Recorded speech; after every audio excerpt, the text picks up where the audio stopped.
Welcome back to another episode of Out of Bounds on the Boomer Bus channel. I'm your host Terry, and today let's talk about Caitlin Clark.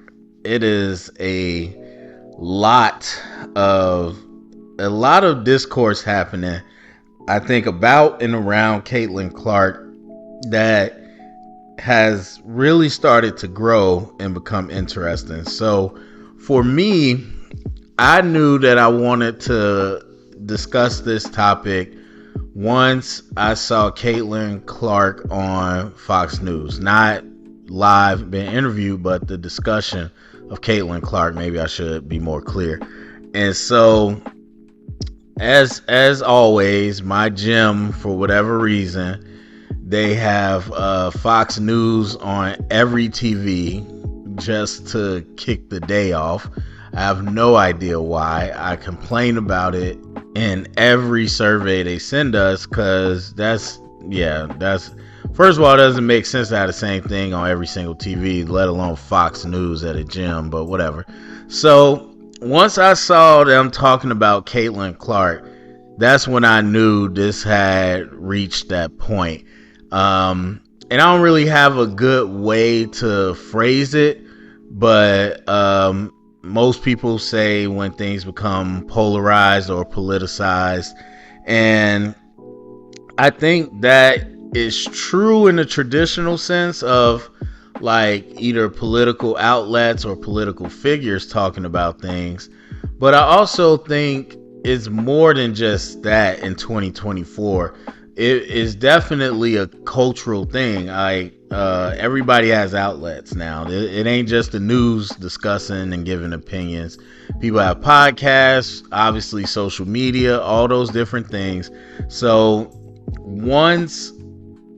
I guess what I would say is, whatever side you want to call it, left, right, conservative, liberal, whatever, all of those people have a combined ecosystem and a force and a voice. It's not just the news outlets. So that's kind of what I think of, because it is very hive mind and echo chamber, where this is the narrative we're walking forward with, and everybody kind of carries the torch. So that's kind of what I thought of when I saw Caitlin Clark on Fox. It wasn't just, hey, Fox is talking about this. I'm like, no, that now the narrative is being spun this way, and that's what anybody who aligns with that ideology and philosophy, this is how they're going to use it.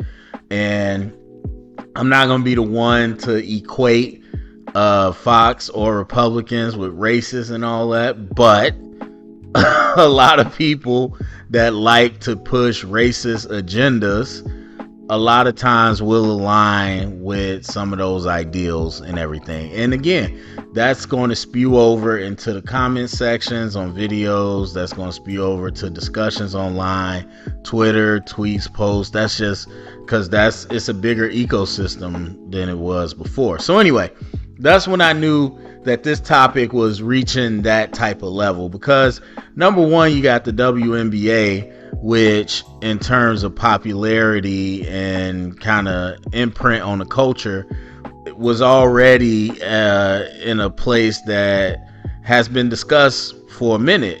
And so with the current rise in fame, you're still figuring out exactly how far that reach goes. Just in terms of sports media, let alone to, the masses. So a lot of discourse was happening, but it wasn't something that I was like, oh yeah, this is for sure going to become a politicized topic. It's not something I really knew until I saw it on Fox. So then I was like, okay, now it's reached that point.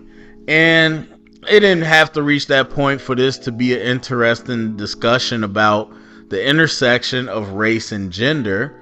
And a lot of people, I wouldn't even say that are ignoring it necessarily, but ignoring it, whatever, is still an act.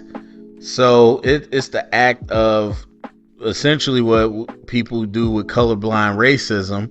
And it's just really, I guess, that version for sexism, where a lot of people will try to jump onto the whole, why are we making this an issue? It's not an issue. And so there's a lot of aspects to look at it from, and I don't think there's a necessarily a right or wrong answer. But as what tends to happen, people will take one specific incident or discussion and use it for a number of different agendas. And so what you have is three people talking and they're arguing for three different things. And so of course they can't come to agreement.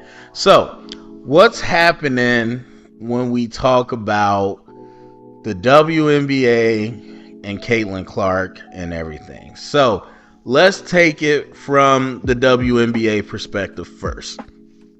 There is a giant, I wouldn't even say giant. There's a loud and vocal force, let's just say online, of anti-women men. And it is for so many different reasons. Obviously, if you pay attention to these discussions, there's the incel discussions that have been happening for a while. And I think that's where you kind of root it at, or at least these discussions are rooted first in terms of these women hating men who can't get women, all those types of things, whatever. But I think then it grows into something bigger as social media kind of just takes over the way we discourse. So you get to the point of today where it's a number of things. You know, it's a lot about dating. Sometimes it's about sexual relationships. That obviously there's a lot of discussion about religion and patriarchy. There's discussion about finance, and there's so many different reasons that somebody can find themselves inside of that anti-women force. And it's so loud, and it continues to get louder as the anti-men discourse gets louder too. But I say that to say that once you started to have people talk about the pay disparities in the WNBA versus the NBA, that was just one, excuse for people to ignite their anti-women thoughts. And so for me, I looked at it like a lot of people did. I was like, yeah, okay, I don't know about that, because you're not generating that revenue and everything. And I still feel that way. And I do think, like anything, there's always worthwhile ways to interrogate and examine something critically, because we're not going to act like the gender doesn't play any type of role in the fact that it's not popular. That's not true. It's the same as people that say football is a meritocracy. There's no meritocracy. Obviously, or not obviously, but apparently that is a core principle of colorblind racism. Meritocracy. No, that's not what that is. So even with that being said, again, I still would land on, yeah, this discussion may be a little bit out there. But there's people that feel that way, and there's some people that feel that way and take it further. And they, again, really just using that as an excuse to be anti-women. So that conversation had been building up, where a lot of people, a lot of men online were resentful of the WNBA and fans of the WNBA and players in WNBA who were pushing to say that they deserve better. And they were very spiteful at the thought that people would, in their opinion, want better just because they're women, even though that wasn't really the discussion. So you already had that hate happening on the WNBA, because honestly, it like when it comes to like actual sports, it really doesn't matter. Like I don't like hockey, so I just don't watch hockey. I don't like avidly try to cut down hockey everywhere I go. I just don't watch it. And so if you really don't care for women's basketball, you could easily just not watch it. And a lot of people haven't watched it for a while. But that conversation started this kind of phenomenon where people were actively trying to cut down the WNBA. So then here comes Caitlin Clark. Caitlin Clark and a lot of the women, the young women in NCAA over the last 2 years have really sparked a lot of excitement. And so that excitement was projected to carry over to the WNBA, which had been making some strides in their negotiations. But the explosion of women's college basketball with Caitlin Clark at the center, that was supposed to boost a lot of what the WNBA was already in the works. So now, before we even get into that part of Caitlin in the WNBA, you got to remember the discussions of Caitlin Clark and other players, and the rhetoric that was used, the way that they were being described and written about, even up to today in the Chicago Tribune, and the way they were writing about their own team, the Chicago Sky. And so obviously, when you're critiquing an article for style and rhetoric, it's subjective. So people, of course, going to dismiss it, be like, nothing's wrong. They didn't say nothing wrong. They didn't mean it like that. But there's a lot of people that felt like in Caitlin's time in college, whether it be the Dirty Debutantes label of LSU or anything else, there's a lot of people that felt like she was being portrayed as a white knight in terms of, hey, she's a white girl who's got the spotlight, and so we're going to talk about her a certain way.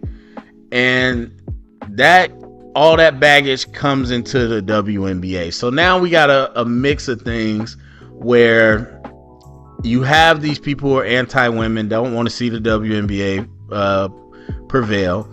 And then you have these people who are frustrated at how she is being depicted, but more so how her opponents are being depicted on a racial front.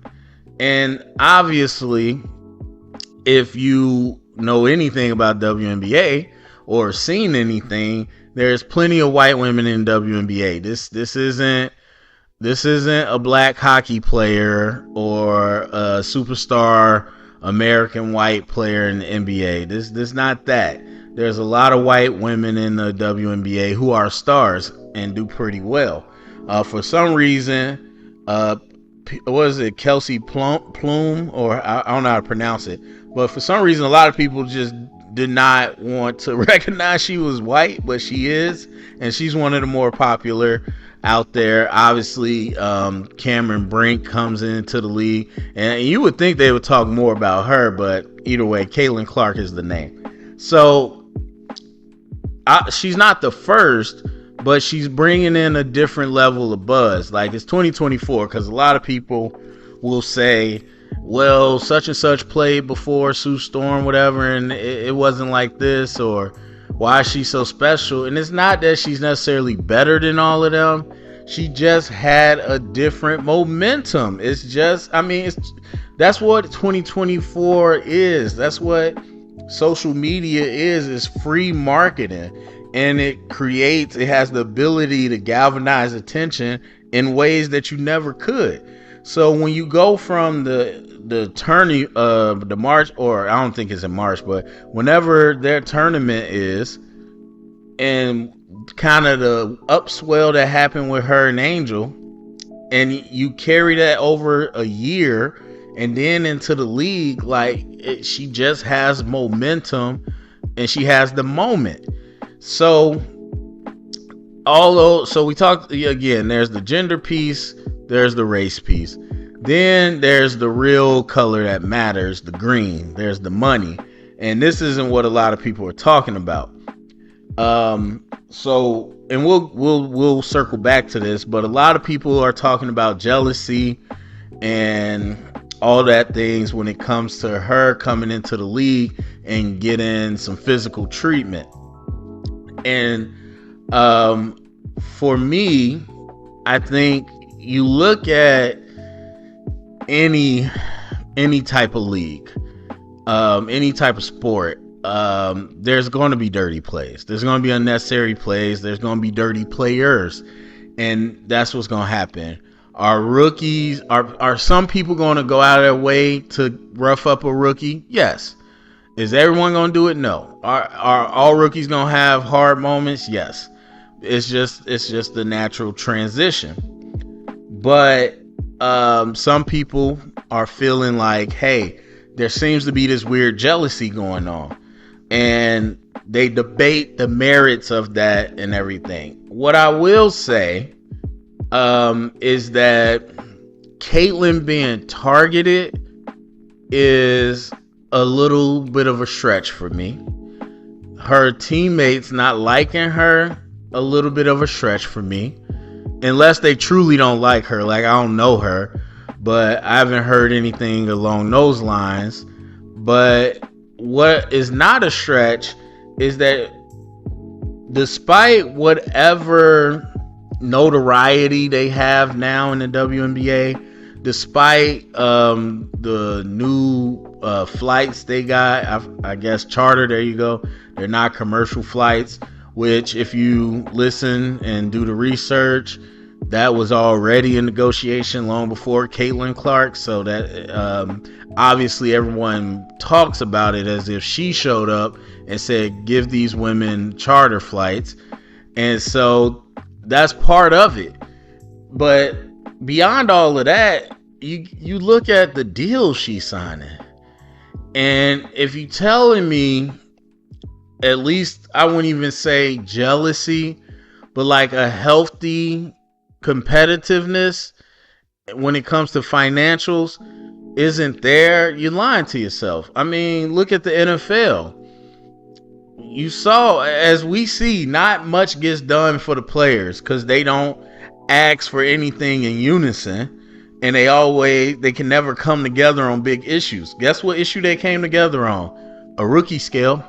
They said, remember, the rookies could get whatever they wanted, whatever they could negotiate in the certain rounds, but they were getting out of hand. I mean, you had rookies coming in, quarterbacks mostly, that were making way more than a lot of people on the team. And while that's already an issue, that just got worse as they made more money. And so you can imagine Caleb Williams today, if they didn't have a rookie scale, what he would be able to sign for. So you walking in, and again, people gotta remember, just because this sports, these ain't robots, these are human beings. So if you go to your job and a brand new person came in fresh out of college and was making more than everybody in the office or whatever group you work with, you gonna have raised some eyebrows. And so that piece matters. Whether it's her signing endorsement deals, whether it's her being offered that type of money from the big three, I mean, you're talking about a crazy disparity. Because it's one thing if you're in the NFL or you're in the NBA. If you're in the NBA and I'm Anthony Edwards, who is on his way up, has a big deal, but doesn't have the biggest deal. And so I'm Anthony Edwards, and they draft a rookie, and for some reason, he gets a super max deal.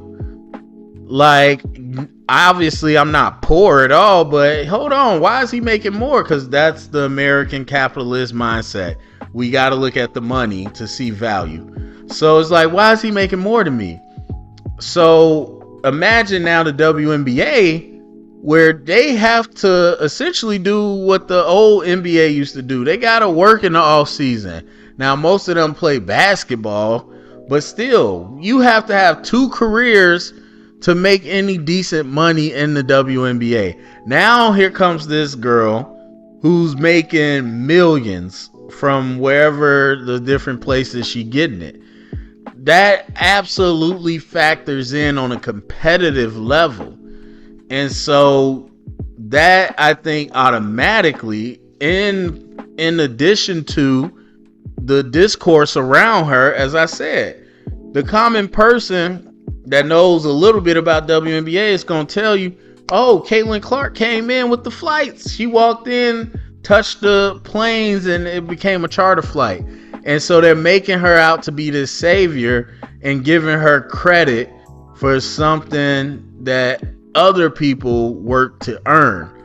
And people don't like that. Money and credit. We know how that goes.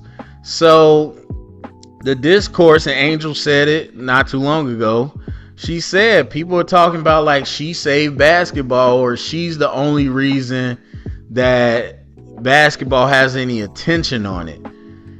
Notice she didn't say she's the biggest reason or she's not a reason. She said people are talking like she's the only reason. And I see a lot of comments from people saying, if Caitlin Clark wasn't playing, I would have never turned on WNBA game. And it's like, okay, I guess that's fine. And that might be true for you, but the numbers are going to suggest that that's not necessarily the case. And even if it was the gateway, even if you could verify 100% that was the gateway, that doesn't mean that she's the only reason you watch WNBA. I'll give you a perfect example. Because my personal gateway is Angel Reese.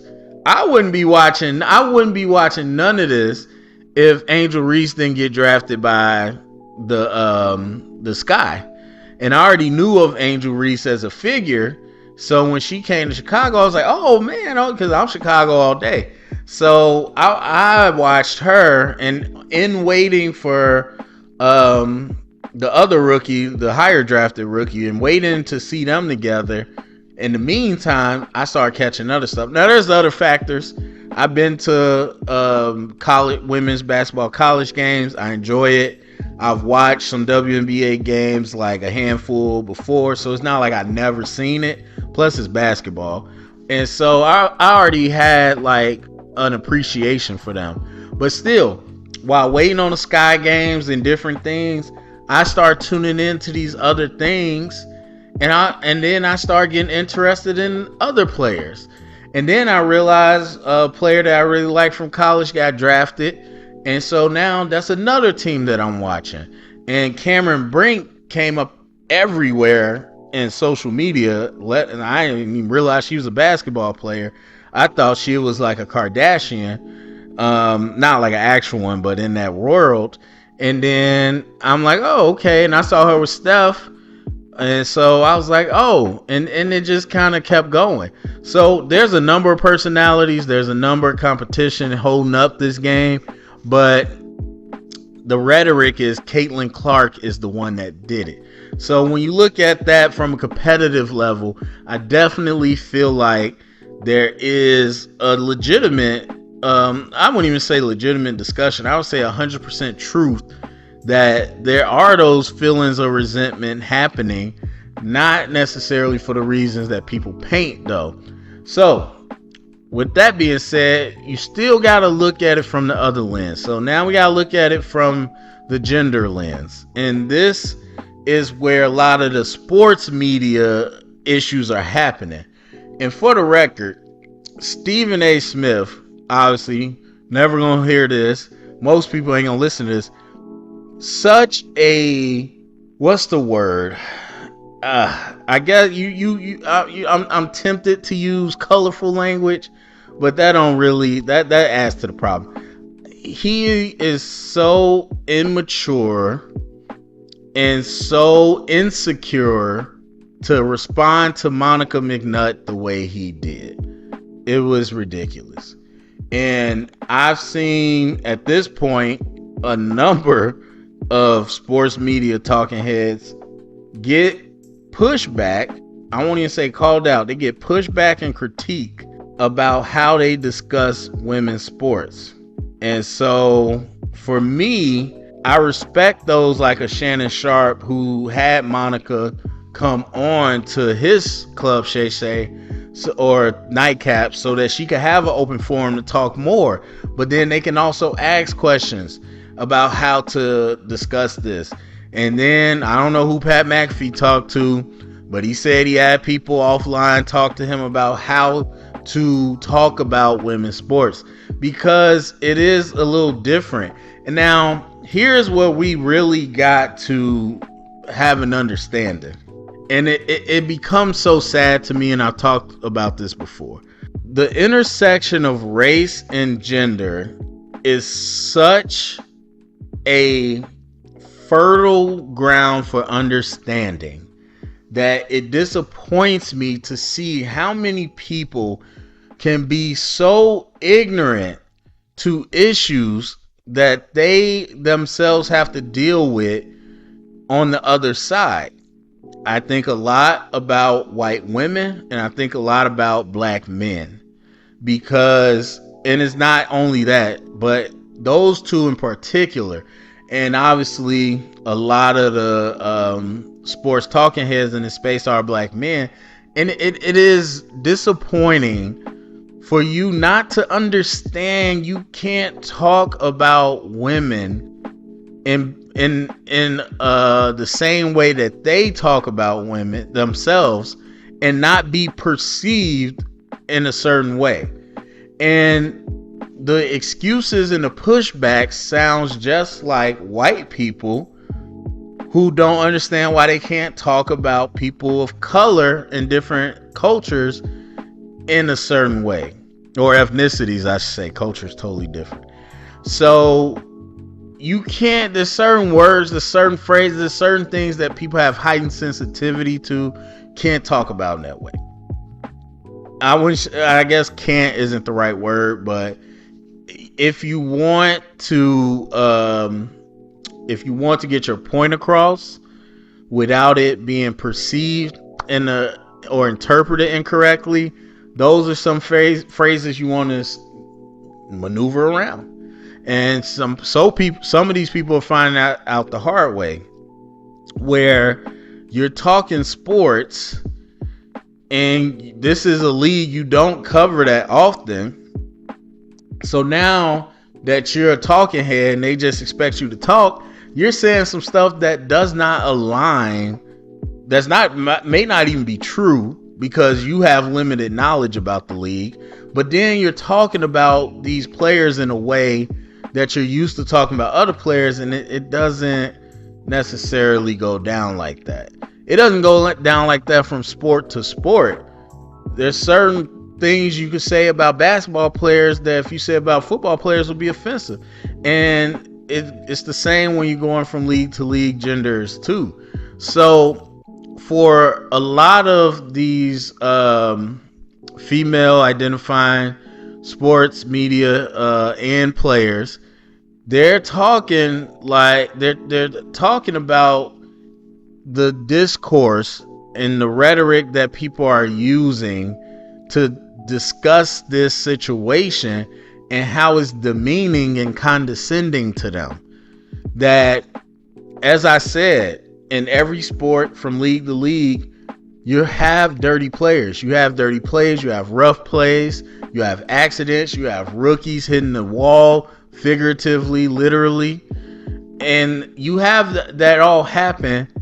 But when it happens to the WNBA, there's some people that choose to use that as catty, to use it as petty jealousy.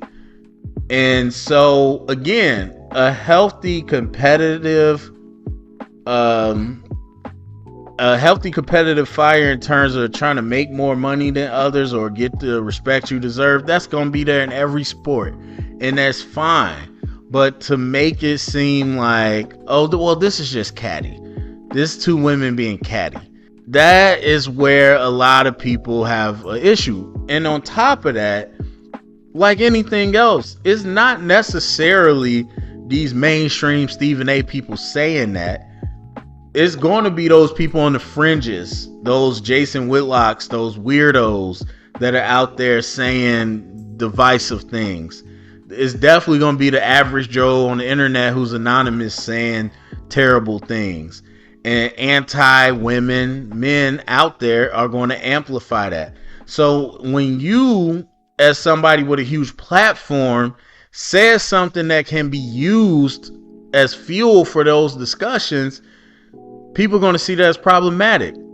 And so I think people had to realize, like, this, look, the discussion of Caitlin Clark as a money driver for the league and how to handle her probably kicks off with Jeff Teague talking about don't touch her, let her, do her thing. That sparks a conversation about competitiveness. Is she being targeted? Blah, blah, blah. And look, that conversation is going to keep going because it's June. But to frame it and look at it as anything more than just a dirty, unnecessary play, there's nothing else to frame it in terms of gender. And I've seen people say that. And we'll get to the race part, but I've seen people say at least this part, they're underplaying this. So people will call racist, sex, whatever, because they're underplaying this. And I asked somebody, I was like, what? I said, such and such acknowledged it as an unnecessary play. They acknowledged that Caitlin Clark had her part, chirping and elbow her, whatever, physical. If you're going to get back at her, do it in the middle of the play, not a cheap foul like that. What else needs to be said? I said, what you keep saying they're underplaying it. What else needs to be said? And they can't even give you an answer. I'm like, what are you asking for? Are you asking for this person to be suspended when we have plays very similar throughout the league, and B, we have worse plays that weren't even called? So it's like, if you're saying they're underplaying it, I need you to tell me what else it is you think needs to be done. And if you can't do that, then I got to ask myself, what is your motive in claiming they're underplaying it if you don't even have an idea of what you want to see happen? So a lot of that going on. And again, I think the framing of it got outside of sports for some people, and they tried to make this a woman thing when it was just a sports thing. All right, so the race part, the lens that is getting the most attention. So again, same incident, same type of discussions, but now shifting towards race, where we know that's a more hot button issue than gender. And so people took different approaches and narratives based on what they felt.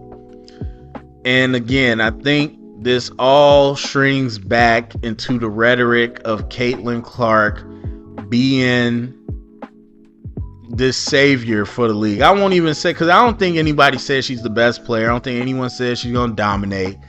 But everybody's saying she's the only reason we're watching. And so, savior for the league, attention getter. We won't say best player, but she's being described as the attention getter for the league.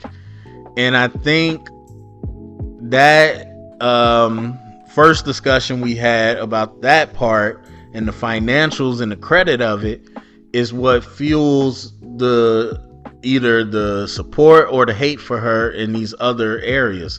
So particularly when it comes to race, if you are somebody that doesn't like the shine she's getting, maybe you're a WNBA fan before, maybe you're thinking that players that are better than her, specifically black players, are not getting the recognition they deserve because people are too busy worrying about Caitlin Clark, whatever the case may be. So you look at this incident, you look at Caitlin Clark in this league, and you're like, okay, especially if you're a Chicago Scott fan or Angel Reese fan, but you're like, okay, other rookies are getting hit, other players are getting hit. Maybe y'all didn't watch the league before, y'all didn't know how physical it gets, again, playing on the stereotype of women, but either way, this is our league. And so this isn't abnormal, but y'all are talking about Caitlin Clark like she's getting mauled by wild animals, and she's just going through this, unique, unprecedented, gauntlet in the WNBA of people trying to beat her up. And you're doing that because she's white. And so now what we get from Caitlin Clark, not from Caitlin Clark, but from the discussion, is the equivalent of white women tears or white girl tears. I forgot which one it's called. I think it's white women. White girl sound. That's a whole nother connotation. But that's a concept. That's a concept, in academics. And so you get that similar concept where it's like, because she's a white girl, skinny white girl, whatever, oh my God, we're going to make this out to be something that everybody else is going through. But for her, we got to make it out to be something crazy. Then that culminates with the incident with the Chicago Sky, where again, it's like, we don't condone that play, but at the same time, it ain't the worst thing we've ever seen. But because she's white and because it was done by a black player, we're getting this uptick in outrage. We're getting this uptick in outrage that we wouldn't normally get for any other player, especially if the player that hit her was white or if Caitlin Clark was black. That's the perspective that people are coming with. Not saying that's mine, but that's what people are coming with. Then you got the supporters that are coming from it from the exact opposite side, to whereas it's like, hey, this isn't normal, or even if it is normal, they're just hating on her and they're targeting her on purpose. And it might be physical in the league, but Caitlin's getting it a little worse. She has a bullseye on her back. And we feel like it's mostly because she's white. And that she is the attention getter. And she's the face of the league. And people don't want this white girl to be the face of the league. Now, you've had articles and discussions about this, not just Caitlin Clark, but in other areas. The discussion about Caitlin Clark, or not Caitlin Clark, I forgot who said it, but they said something about, is it good to have the face of women basketball be a white girl? And then you had this discussion in the WNBA where it becomes more about nationality. Is like, is it good to have a non-American player to be the face of the NBA? And so you've had these discussions before, and so it's not new, or people aren't making it up, I should say, to feel like there's people out there that don't want Caitlin Clark to be the face because she's white, because they've seen that there are. And when you have one person write an article about it, there's bound to be, just percentage wise probability, there's thousands more that probably feel that way. And so people are sensitive to that, and they're protecting against that. And so they most definitely see it from a white lens, or from a racial lens. And then obviously, like I said, it was on Fox. Now that's how you already know it's being polarized. And so Fox out here spinning it almost darn near like, hey, America's sweetheart is out here getting beat up by these black women. And so that's not how they said it, but they're really spinning it as Caitlin Clark is just a regular old innocent girl, which I'm not saying she's not innocent, but she's a regular old innocent girl that woke up, wanted to play basketball, happened to be good, and now everybody hating on her because she's white, and they don't want her to see because she's white. And obviously a lot of people are going to follow that rhetoric. So that racial lens again kind of comes into play, and that's where we see this discussion. Now, a lot of sports media is scared to go there, and they'll allude to it, but they won't actually say it. And again, I'm not saying it's right, but that is the feeling of some people that isn't always being acknowledged by sports media. They're really harping on this gender piece, which I think a lot of them are starting to realize was the wrong thing to do. So I saw something, I didn't read the full details, but I saw that there was somebody trying to get to, I believe her name's Chinity, from the Sky, who filed Caitlin Clark, and security had to stop him. Again, I don't know the details because that sounds vague. I'm assuming it's a fan. They just said a man. So I'm assuming it's a fan, but maybe it's a worker or somebody. I don't know. But at the Chicago Sky game, somebody was trying to get her. How they know they were trying to get to, I don't know. I didn't read the details, but that's what was reported. So we're getting out of hand. And this is why people worry about these things. And I get it. I get the temptation to be like, and that's why I say don't talk about it. Don't talk about race. Don't talk about politics. That doesn't help anything. That does more harm than anything. But I get why people feel that way. But these things being radicalized are very real. We have no further than a look than the riots at the Capitol egged on by our president. And so platforms matter. The rhetoric you put out matters. And there are real consequences that can come of it. So I just want to go through those different lenses. For me personally, again, I don't know Caitlin Clark, so I ain't gonna sit here and talk about how good of a person she is, but I can say she hasn't personally fueled any of this. I mean, I know from my perspective, I'm not an expert, but from my perspective, this all started when Caitlin Clark did the "You Can't See Me" in the choke sign. And people was like, yo, who is this white girl with all this attitude? Not in a negative way, but like, you know. And Caitlin Clark has had that discussion where it's like, I was actually doing that. Actually, wasn't even Caitlin Clark, I should say. Her friend, who was the opponent that everybody said she was doing that to, she had the conversation like, me and Caitlin are friends. We've been friends. She was doing that to one of her trainers or whatever. She wasn't even doing that towards me. And like social media went crazy with it. And so that's how this all kind of started.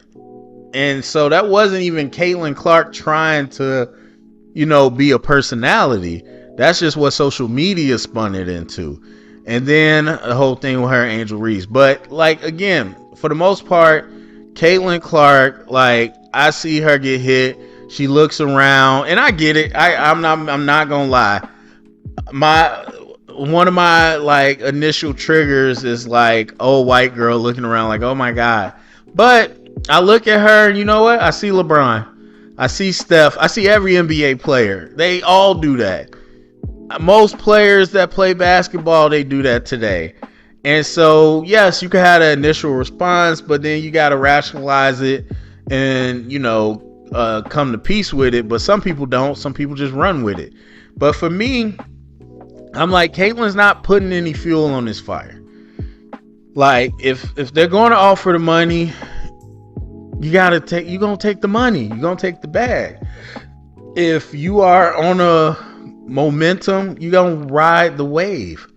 And then all she can really do is try to be the best player she can. As far as her talking crap on the court, I mean, she's a competitor. And that's where these double standards come in. And then people choose which side to line up with it. Because you could have whoever, whatever cornerback, receiver, whatever NBA player that likes to talk trash is received one way. When Caitlin Clark does this, received another way. And again, some people go to race, some people go to gender, but people are going to go because it's a double standard. So for my money, I mean, she hasn't done anything to warrant any type of vitriol outside, again, of your standard competitiveness of, this is the person I'm going to go at him. I mean, we all, not all, but most of us revere Mike. If you're a Chicago fan, you revere Mike. And you saw The Last Dance more than likely. Mike is the ultimate competitor. Mike making stuff up to compete with you. He's going after your throat. So we celebrate him for that. And so I don't see that Caitlyn does anything wrong, to be honest. I do think that, as I said before, the incidents are just used for people to get their agendas off. And it is a good clash of race and gender because she's white. So people want to be like white girl, whitey, being white, winning over the blacks. But at the same time, she's a woman. And they're also, because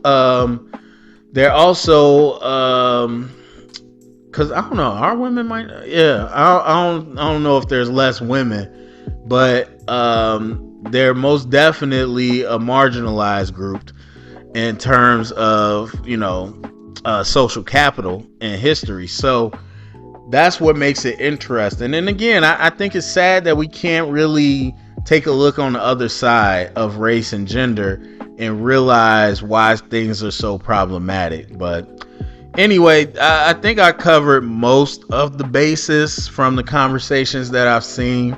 Go down the conversation, or the comment section, let me know what you think. Share it around, get the conversation started. Thumbs up, subscribe, and thank you for going out of bounds.